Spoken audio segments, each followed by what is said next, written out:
Good evening. My name is Sandra Portal Andreu, ProjectArt's Southeast Regional Director of Impact, overseeing Miami and New Orleans.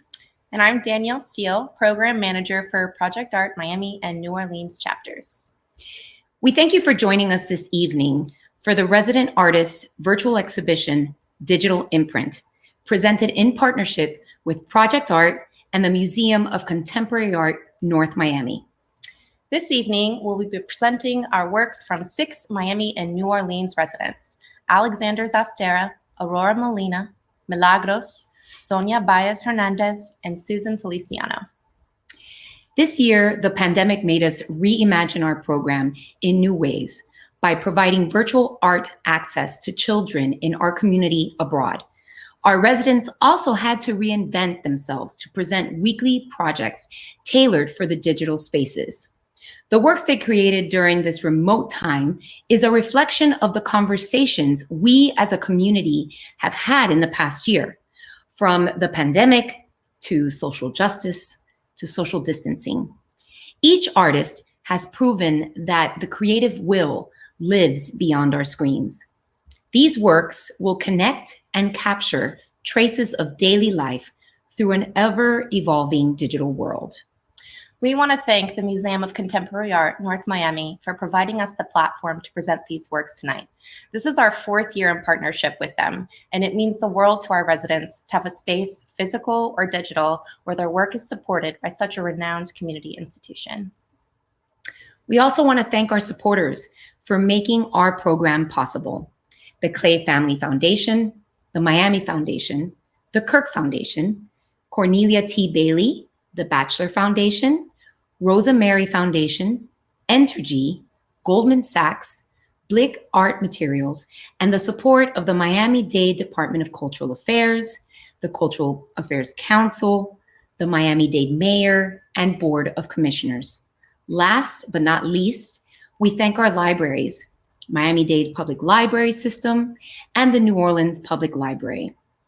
We hope that as our communities continue to open, that we will return to our public library spaces to continue serving our students, families, and artists. We would like to bring Amanda Kovach, Curator of Education for Museum of Contemporary Arts, North Miami, to share a few words. Thank you both. It's my pleasure as the Curator of Education to get these opportunities for partnership with other strong organizations that share our mission of educating through the arts and providing scholarship and support to so many talented local artists. As they mentioned, this is MoCA's 4th year of collaboration with ProjectArt, and I look forward to so many more, no matter what is thrown our way.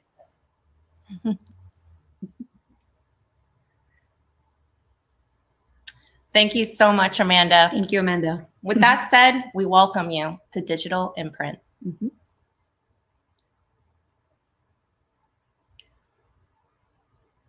So first off, when we enter our incredible digital and virtual reality gallery space, we want to introduce interdisciplinary artist Susan Feliciano, whose works are in painting, textiles, poetry, and installation. Tonight, she's sharing her newest work, A Conversation on Canvas. So welcome, Susan. Thank you so much for being here. Hi, Susan. Hi, it's so nice to be here. I'm so happy to be here with you guys. Thanks. So let's dive in and let's talk about A Conversation on Canvas, number 1. How did you come up with this work? Well, this work came about actually during the pandemic in March, where everybody went in lockdown. I took a workshop on natural dyes. So you'll see in the pieces that I use different nature objects like fruits and vegetables, things you wouldn't think of that would create a dye. I was surprised to find that black beans actually make purple. Wow. Yeah, I love that you've kind of have dove into this process of using food as dyes. I mean, how was that to use that? What was the process like? Well, because working online, a lot of students didn't have access to materials, but they certainly had fruits and vegetables at home. So that was one of the ways that we were able to make that gap and bridge that connection with them. And so I went ahead and I experimented with turmeric, avocados. The avocado skin and pits were making the blush pink. And at the same time, I was working on these flags because it was the commemoration of the ratification of the 19th Amendment, which gave women the right to vote. So this all came together for this piece. This piece is a flag using the colors of the women that were the American suffragists. And I noticed that you have sort of silhouette, well, it's not silhouettes, portraits of faces. At least in this one, you have multiple, you have layers here. Who are these people? Okay, so when I was doing the project art classes, I would have my students do portraits. So we would take turns being models and artists. So these are drawings of my students, and I wove them into the piece. I actually stitched their faces onto the flags. So now they're part of the history that we're passing down to giving people the right to vote.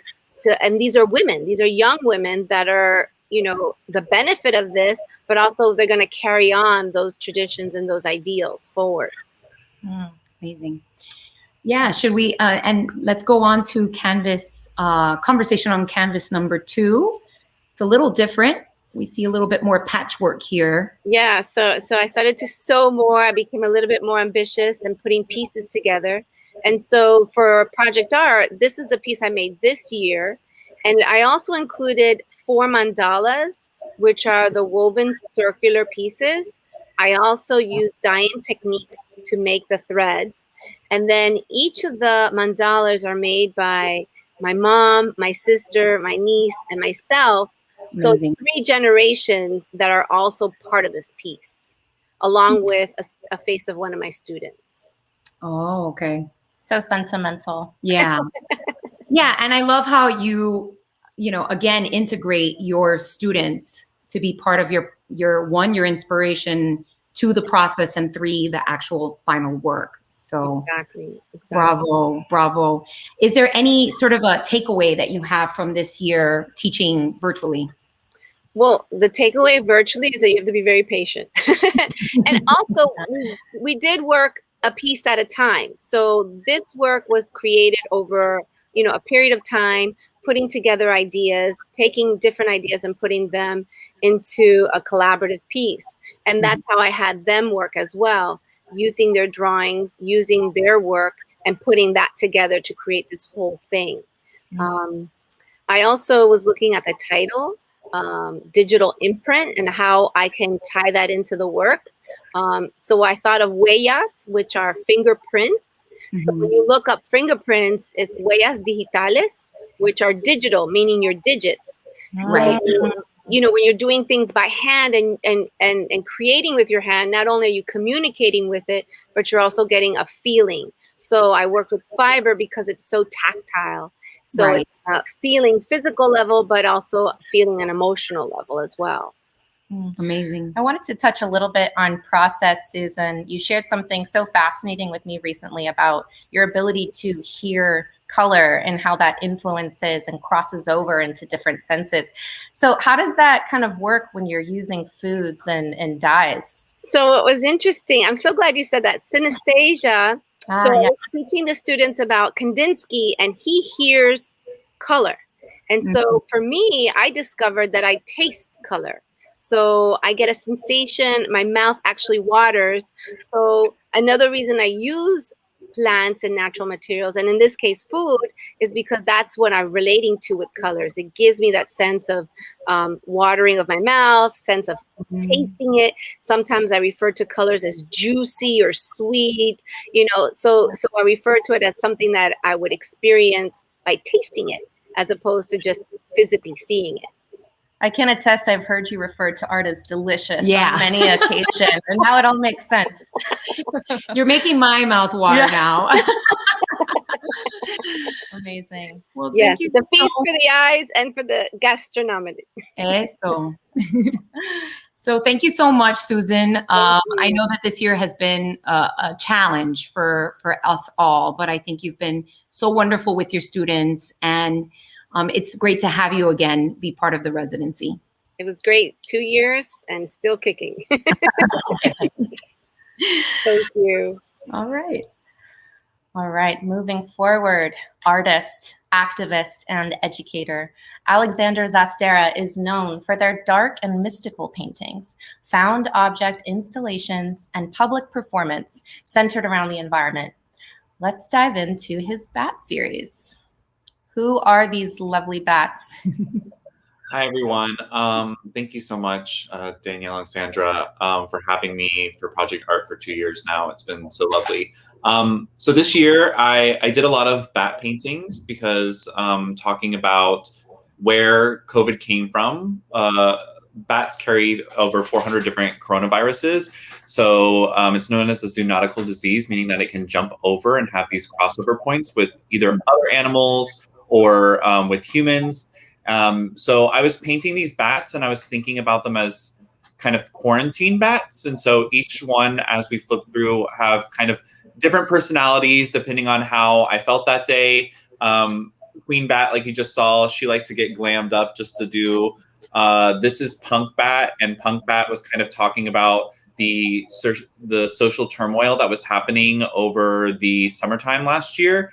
At the same time I was doing this series, I was also working on a large-scale historical piece that was about like 8 foot by 10 foot and had all these bats coming out and referencing all these things historically. So that was something that I carried over both in the paintings, but then when I was specifically working with the students, I really focused on what was their emotional states during this time. Since it was a really tough time for everybody. So we really like kind of checked in and did a lot of projects concerning about how they felt, what that meant. And then kind of relating that to the bats, I kind of was thinking about like kind of vampirism and like how like absorbing off of others and kind of like this time of like needing to emotionally lean on people and actually kind of like really feel that. So those were kind of the themes that I was thinking of. Well, Alex, I really love how limitless you are with your work. I mean, you're such a multidisciplinary artist, and you're not shy about exploring a new medium or a new field in any way. Can you talk a little bit about how your new studies are influencing your work and where you're moving forward? Yeah. So I started during this time a master's in environmental studies at FIU.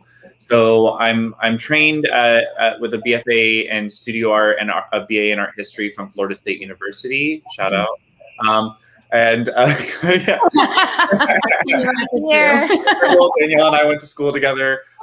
Yeah, so I started a master's in environmental studies because I work a lot in the public education sector. So I have this superhero persona, climate crusader, and I'm building kind of a movement, basically bringing forth the issues and things that we're seeing because of climate change in South Florida and making children more aware of that and building up their intrinsic and personal motivation to feel like they can care for the planet and do something about it. So I've been starting the masters, and this is also kind of worked in with the bats too, because we're talking about, like, for instance, if we have hotter temperatures, meaning that the sea levels are rising, that means that there's going to be more areas of still water where there will be more mosquitoes, which is then also increasing the viral upload that we're going to be taking on as a society. So there are these things these connectors that sometimes we don't necessarily think of.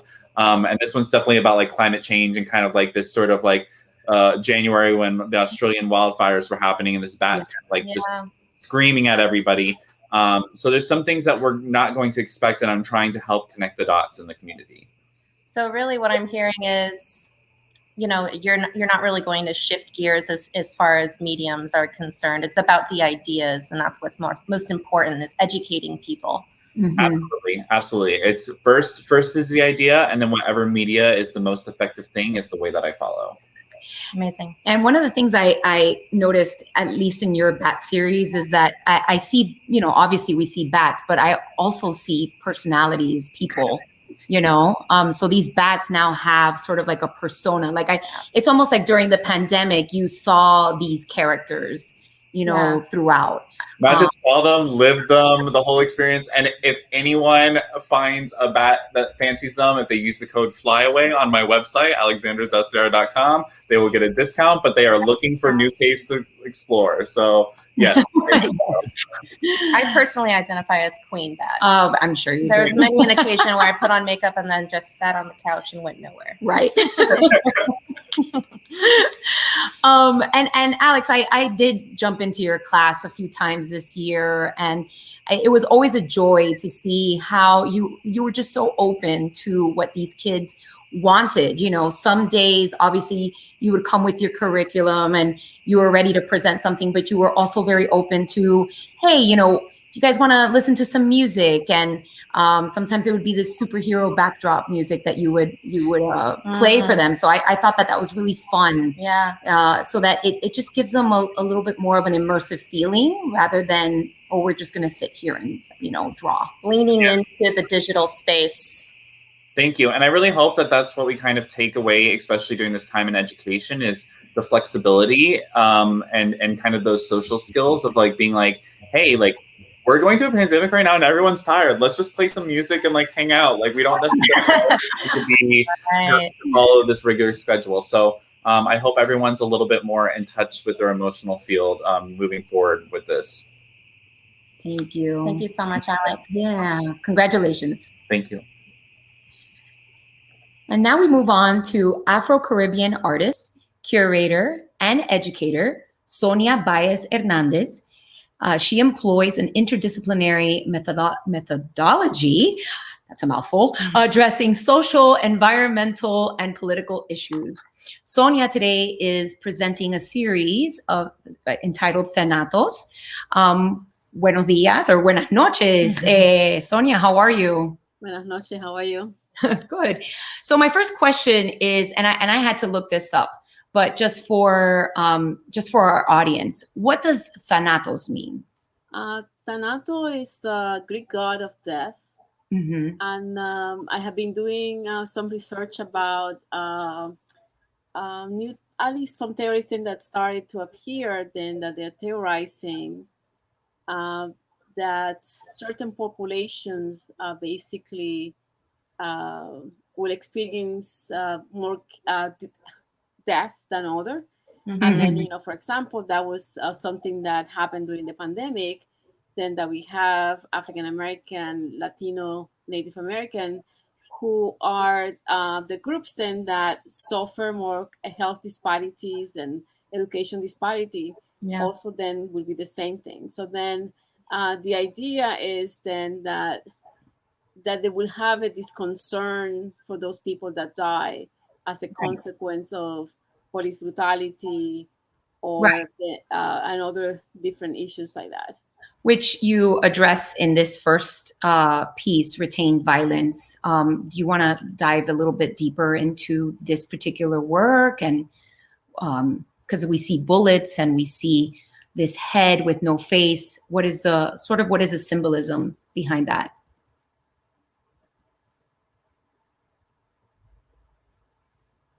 Se frozó. Oh, you froze for a moment. Did you get my question about the symbolism? No.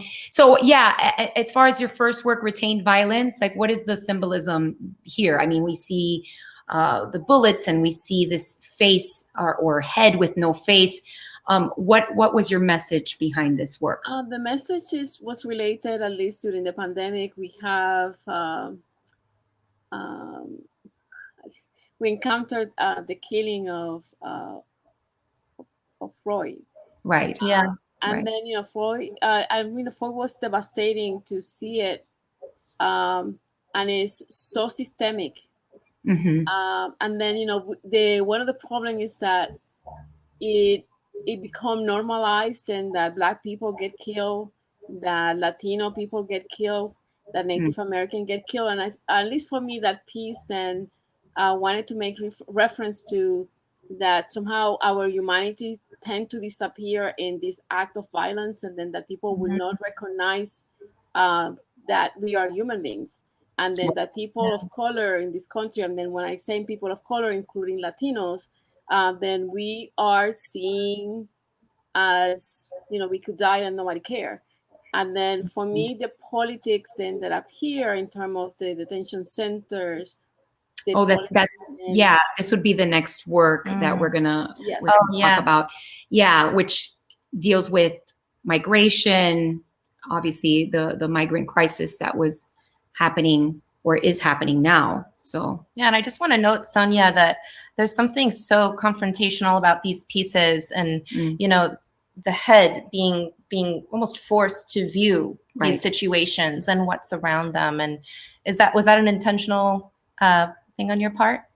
Yes, this wasn't intentional on my part, because the violence is basically impacting certain populations, and then we have to be concerned of what happened with these populations, because then some of the prediction, for example, is that and that I will be making reference to climate change, is that certain the minority population, that diversity will disappear as a consequence of yes, climate change, but also the type of policies that are appearing in the context of the disconcert for certain population within our society, and that is globally. So this is really like environmental justice, your work. It is environmental justice, but I think that I do work on issues of climate change as well. So then some of those peoples then that, for example, migrate for issues of work or climate change, even though that we are not talking disability, they have a lot of populations then that there have been victims of climate change, and then they basically were displaced. And then they have to, for example, migrate in the case of, like, for example, Puerto Rican during Maria. And then some of the important elements then that when we're thinking about, for example, Europe, and then we're thinking about Spain, Italy, and so on, some of the important elements then that we have to recognize is that they have similar policies like they have here in the US, and then they are eliminating the rights of refugees, political refugees, or climate refugees, as a way of eliminating the possibility of coming to this country. Yeah, and then this piece here, then it tells you the experience of the practice of detention center that happened here in the US also happened globally. And then it's very dangerous, because then is a whole discourse to criminalize, it's a whole discourse to promote hate against those people that, for example, are immigrating. And that is very dangerous. For example, the psychological impact that have the detention centers on the children, that they think, like, for example, in the case of the US, that their mother left them behind, and the politics of not having, for example, hygiene, proper food, they don't have proper personnel to deal with the kids. So I think for me is the kids experience torture, and then torture is, for example, is the violations of human rights in the case of the kids.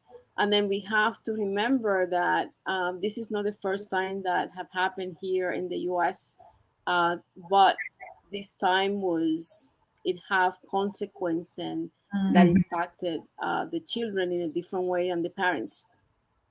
Yeah. And this year you worked with the Miami Bridge, which, is a very specific population of students, homeless youth. So you had sort of this firsthand experience of working one-on-one with children that are in transition, that were, sort of placed in lockdown for a while. So do you have a couple words that you can share about that experience? For me, the experience is sometimes devastating, because I know they're suffering, but in the context of doing the art, they're very talented. But in that context, then you encounter that they're in high school, they don't know how to cut with a scissor, or they don't know how to write.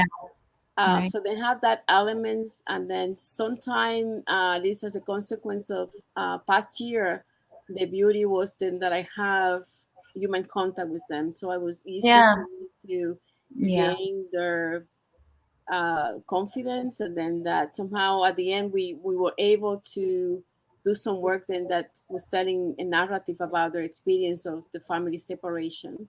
Right. This time I tried, but it was very difficult. Sometimes with poetry, we did one time. We started to do with the what you call the poetry by chance, and that the surrealists developed. We started with that, and then they got loose, and then they started to reveal things about their experience by writing later or by adding elements. So I think it was very interesting, but for me, it's very difficult to work with the population because then, it's no, I don't see no aim of transforming the system because it's a system that moves them from place to place and then they have an impact on them too.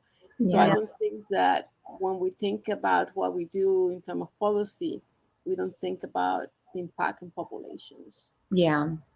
And it's this partnership with the Miami Bridge, we've had it for about 4 years, and so we've gotten really positive feedback from having residents like yourself working with them.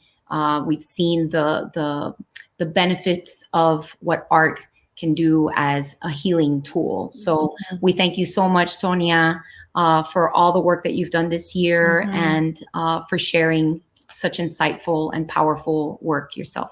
Thank you so much. Thank you for having me. All right. And as we go on, I just want to let everyone know that at the end, if you could stick around, we're going to also, answer some questions. If you have any questions or comments at the end, we'll open the floor so that you can hear from the artists. All right.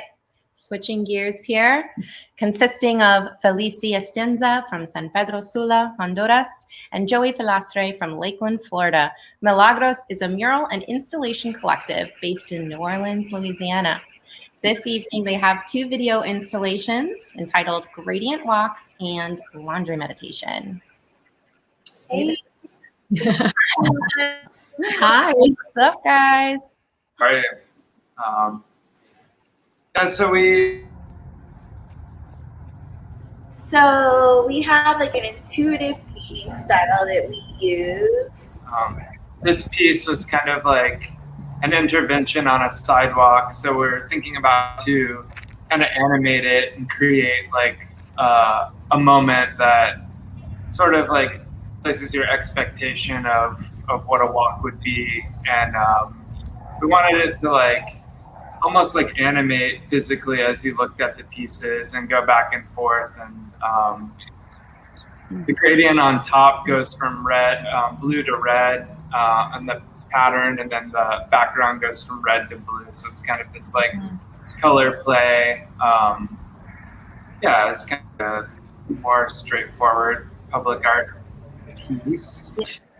It's been amazing seeing a bit of a shift in your work this year. And you've mentioned in the past, this is slightly influenced by the experience of the pandemic and bringing your work into the world, that making it move instead of having it be site specific.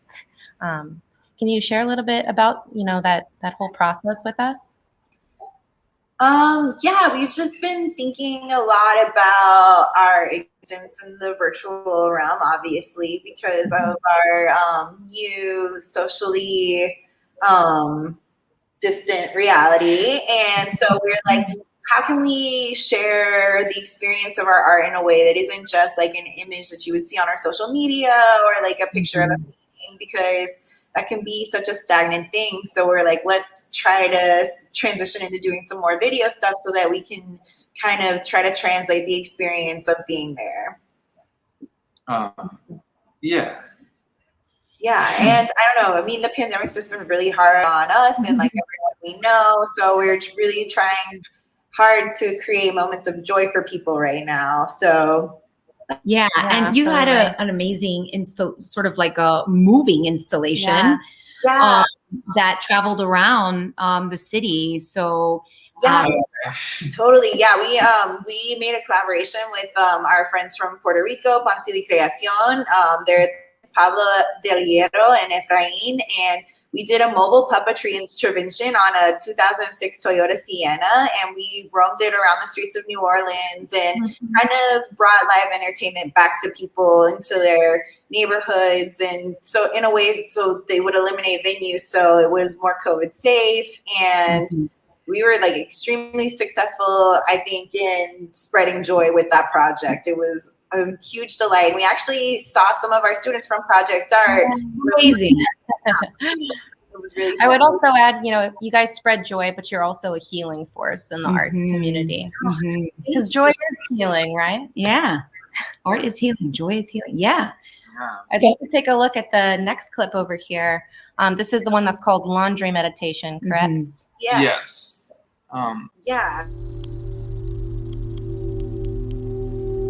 This piece is actually kind of about healing in a way. Like, all of our stuff is always like abstract, and we want people to have their own interpretation. But we were thinking a lot about like the trauma of being domestic and just being in the domicile, almost like trapped in there, thinking about all of the chores and just the general maintenance that's required during the pandemic. And towards the end of it, we found like we had access to community and ways to kind of exercise all of those bad feelings from being sequestered. And I think that this piece is kind of a reflection of that. So just wanted to make something like very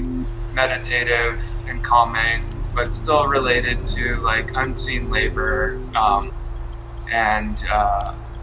Yeah.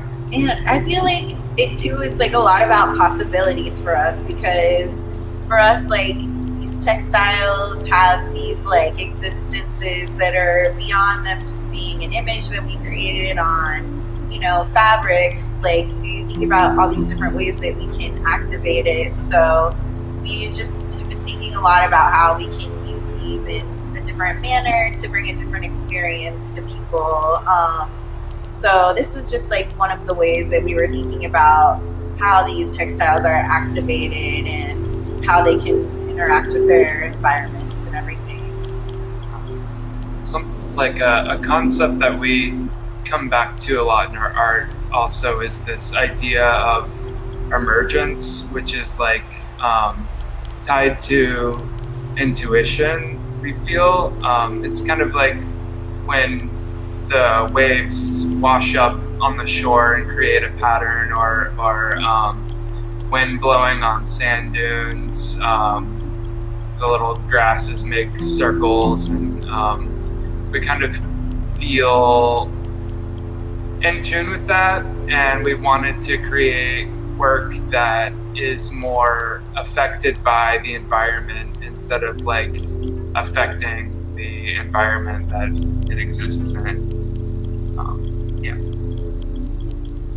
And our collaborator Brian Bowe helped us with the soundscape for this video piece too.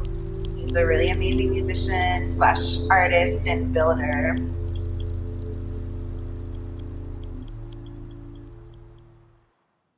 Traditional patterns, and here we see sort of like big open strokes.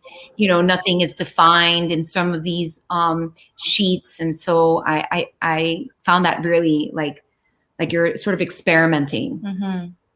Yeah, it's definitely experimental. Yeah, we're trying to try out a bunch of different stuff, because it's cool to be known for something, but also it's important to experiment and try all the possibilities. Absolutely. Absolutely. Well, it's such a gorgeous concept. I mean, it feels beyond a meditation on laundry. It's a meditation on like the origin of textiles themselves, which is very multi-layered and rich. And I really appreciate you guys explaining that depth. Yeah, thanks. Yeah, it's fun to get to talk about it, and it's fun to do something new, because this was like, one of the first video pieces that we made to exist as its own like art piece. So it like wasn't like video documentation or something. Amazing. Well, see, there's always possibilities and opportunities from these very fun times. Silver lining. Yeah. All right, guys. Well, thank you so much, and congratulations for your amazing work and for your amazing spirit. I know the children in New Orleans, it was a gift to have you every week to teach them. So thank you. Thank you. All right. And last but not least, we have Cuban-born fiber artist Aurora Molina. She uses textiles, reclaimed materials, and mixed media to create works that address politics, female identity, immigration policies, and the migrant experience. Her new series, Woven Destiny, dives into these themes and more. Buenas noches, Aurora. How are you? Good. How are you? Good, good. I put up the exhibit behind me when the show was going on, so I'm fixing the computer a little bit. Oh, there you go. We're seeing double here. Yeah. So I realized it. so for this evening, you have 3 different pieces, and they're all about this sort of idea of a destiny and thread and what does this all mean for us. So let's dive into Woven Destiny number 2. What was your process in creating this work? So this is a continuation of a series I started last year during the height of the pandemic. I had a show at the Frost Art Museum, and it was because of the same token that Susan mentioned, the 100 years anniversary of the women's right to vote. So it seemed appropriate to work within that subject matter. So I started to explore a lot of new materials. Also explored new techniques that sort of like slow me down. I'm usually working on the sewing machine, and the fast pace of the sewing machine, it's always where I find my meditation, my Zen. But it just seemed like with everything that was happening, and just, digging deeper in the history of the woman's right to vote and what it took 100 years prior almost to the vote to even be vetted, it just seemed like there was a lot of like social outburst happening, and I just needed to quiet my thoughts. Yeah. So I started. Yes. So I started to look into recycle materials. I wanted something more contemporary than what I usually use. Also, because the stores were closed, I started to look into like, what is it to, recycle a t-shirt? That sense of memory that and belonging, that it's into the garment, that sense of history. So all the yarn that you see here, it's recycled yarn from the actual t-shirts and reminiscence of the industry, of the garment industry, that it's used into this sort of like thick woven canvas. So I started to look right after the Me Too movement. I was pregnant, 7 months pregnant, and they said, no, you're not going. It's a lot of emotional implication in that trip. So you better start put. But I had a ton of friends that went there, and I had these huge archived of images that I had been storing, and it just seemed appropriate to pull them up and start looking at them and start looking at how that movement sort of like sparked a new phase in the woman history. And I'm sorry, are some of, because I'm noticing that there's children, in the work. Are these sort of inspired by those images that you saw from the protests? Yes. So a couple of friends that went from the Florida chapter, they sent me images, and then I said, if you see any kids, if you see any younger generation, please ask and send me pictures. So I have a stock of images. This was a little girl And just because, you know, I've been working with children, I've been bringing some of these subject matters into the online classroom. It just seemed appropriate to show this whole, you know, layered and different generation gaps into the idea of protesting. So I've never included any facial expression. I sort of like voided that, as well as the fill in the blank kind of like banner, because I wanted that to be a response from the audience. So I'm thinking here also about the big fabric of society, you know, like how we're all intertwined, woven together. Though you could see that weaving, that sort of like technique coming in very deeply and analyze into the contour and the shapes to sort of like bring the character out. So you know, I'm always thinking in partnering the concept and the technique and the material. And this is one of those series that it's ongoing. I actually wanted to finish a fourth one that's in the works right here. But it's just very time consuming. It's insanely amount of work, because everything, it's like it's attached to a very open weaving fabric where you actually create the tapestries. And this is, you know, it's stitch by stitch, building up the layers and analyzing the colors and looking at the original photographs and looking at the textures, the depth. So it's a lot of details. Can I ask Laura? And we'll see if something changes from now on.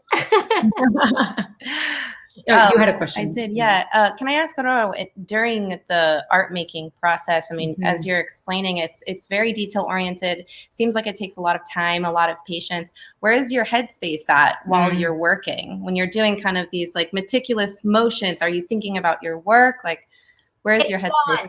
It's actually gone. I've done many artist residencies, and right before the pandemic I had come back from Guatemala, where I did like a whole 10 days on backstrap weaving.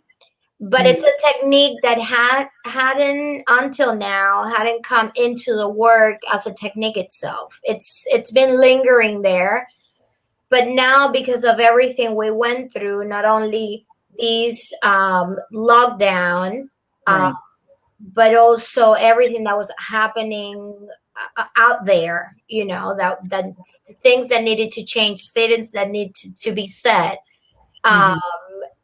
that I needed to quiet my mind. So I think that's what I went straight to weaving, because I needed that idle mode. It's like I have been working with a lot of images and news, and I just couldn't take any more politics, you know? So I needed to focus on one subject matter, and sort of like, you know, the weaving, it's very, very healing, and we have been all talking about it. So this process of like slow paced analyzing, it just voided my mind. So all my thoughts are left in these canvases. I could guarantee you that. Well, I find it ironic that the canvases are political. So this is kind of like your way of doing the work without having to compromise yourself and your sanity. So exactly, it's therapeutic, and it's there. You did your part. Yeah. Well, Aurora, I know that you've been part of ProjectArt for a few years now, and it's been a joy to have you on board. And, you know, every year you're bringing something new and interesting to your students. So we thank you so much. Oh my God, I just, you know, I miss them so much. I tried to do a little weaving with them just because I had to. And we managed using paper, but it's definitely a big change. But we had adapted. We have done good. Yeah, and keeping them engaged. So absolutely.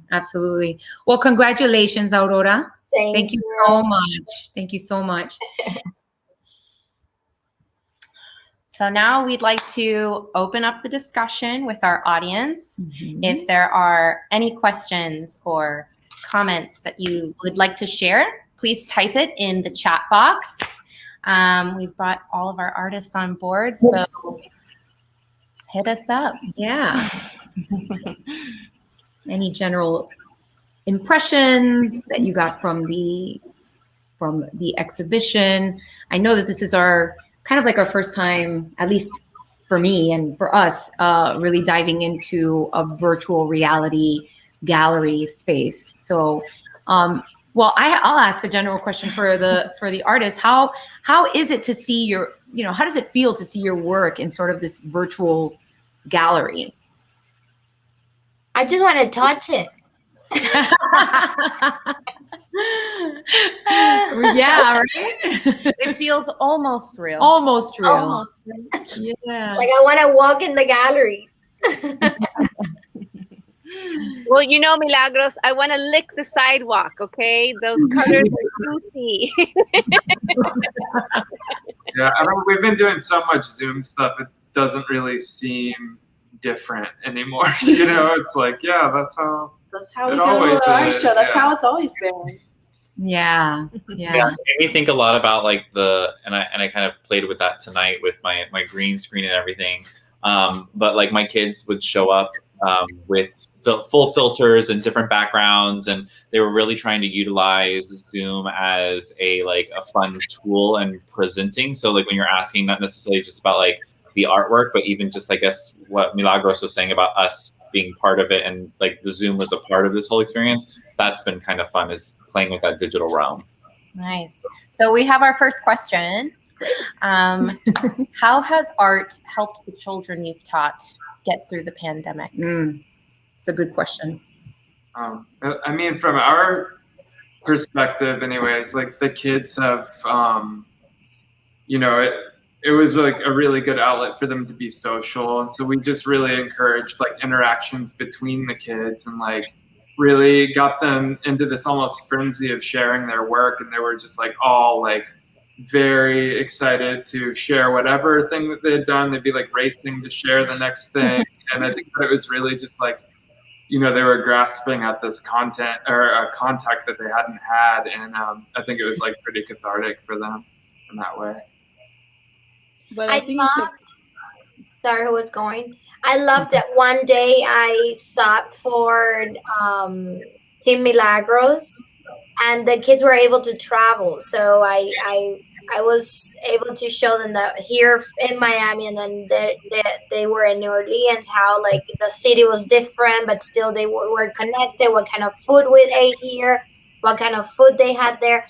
So one thing that I do appreciate that has stayed with me on this online world, it's that you're able to connect further and open your network, So maybe in the future we could extend that and have like an international online classroom, with all the cities or something like that. So yeah. That's been positive. I think that the online teaching also helped the kids to develop critical thinking, and also even if we are not saying that that is for healing, it promotes healing, emotional stability also in the kids when when they're exposed to the arts. Absolutely. We do have another question. This question is for Alex. What medium paint type did you use for the Bat series? The colors are so vivid. Thank you. I used gouache, which is kind of like a thick watercolor, some metallic watercolor as well. So you couldn't see it on those images, but the bats actually shimmer. And then there's color pencil on top of that. So I tried to like work a little bit of like what could be on my desk as I was kind of playing around with that. And it's on black paper, which is why it's so vivid. They pop out. Nice. Thanks. Oh, we have another question here. Will these pieces be collected in a single space eventually? So I guess we could answer that question. We are working really hard to do so. We might have the opportunity to present these works in Miami Beach's open house project. We're still waiting for our storefront. Once we do get a storefront available to us, we hope to hopefully present those works there. In the meantime, it will live on MoCA's website. You'll be able to explore this virtual gallery yourself at any time. Send it to your friends. And that'll be on view until August 27th. We have another one. Yeah. What is next for all the featured artists? Oh, what's next? What's next? You mean outside of Project Art? Yeah. Interpret it as you will. Well, I'm gonna go to Santa Fe. I received an Ellie's grant, and because of the pandemic, I wasn't able to complete it. I did the first leg of it, so I went to Washington D.C., I went to New York, and then the third leg was New Mexico, Santa Fe, to see the George O'Keeffe Museum. Amazing! Congratulations! So exciting. I guess we'll go. We're at the Joan Mitchell Center right now. We're going to be wrapping that up in a couple months, and then we have another residency kind of focusing on climate change at this place called Studio in the Woods. And at the end of, or middle of July, we're directing a music video. And nice. With our like fabric stuff, we've started sewing the sheets together to make like really massive sheets, and then making like impromptu inflatables with a fan, and they're like making these like pop-up environments that we're really excited to explore. This is for the music video? We're going to use it in that, but this is just kind of like a... But it's just a new thing that we're starting with these fabrics. Yes. You guys. Yeah, I've seen your social media, and I love the experiments that you guys are doing. I want to go to the pool party. Yeah. Water, that's fun. It looks really cool. It kind of drowns you, but it's... not as fun. Yeah. Anyone else want to share what their next? I am working. At least I need to finish the series that I'm doing on. I know we call it vulnerable population, but different type of population. And then I'm working also in a performance. So I think that more producing artwork. Great. Aurora? Sorry, I was muted. I have work to do. You can see it there. Yeah. She's working on another one. So I want to complete this series. It's 10 of them, and then it's going to a show that's called Essence of Democracy. So I'm also working on a community quilt at the Coral Gables Museum that has an exhibit that commemorates the 40 years anniversary of the AIDS pandemic. So I'm inviting everyone to come in and sort of like live their thoughts, or anyone that lived in the 90s, or anyone that wants to remember. So I'm working on a couple of quilts, and yeah, that's like 2 months to go. Wow. I'm working on a Climate Crusader comic book. So I'm developing this comic book with the Miami Climate Alliance that is teaching children, well, just people in general, about the South Florida energy map and what it looks like in South Florida with energy and energy democracy, and to trust energy transitions. Grad school, and then I started a new large-scale painting about love and nature and the Everglades. So that's what I'm working on. Amazing. Well, once again, we are humbled and honored that you could join us for this very special event. If you would like to see these works again, please feel free to visit MoCA's website, mocanomi.org, this summer, from tomorrow, May 28th, all the way through August 31st. If you would like to connect personally with the artists, please be sure to visit their websites and social media, which we'll be sharing just in a moment. There you can just connect with them, see their work, see what they're doing next, and be a fan, be a supportive art enthusiast. We know that this year has been a challenging year for all of us, but art does have that potential to heal and connect us. So we look forward to presenting works like this in the future and in person. Stay safe. Thank you so much.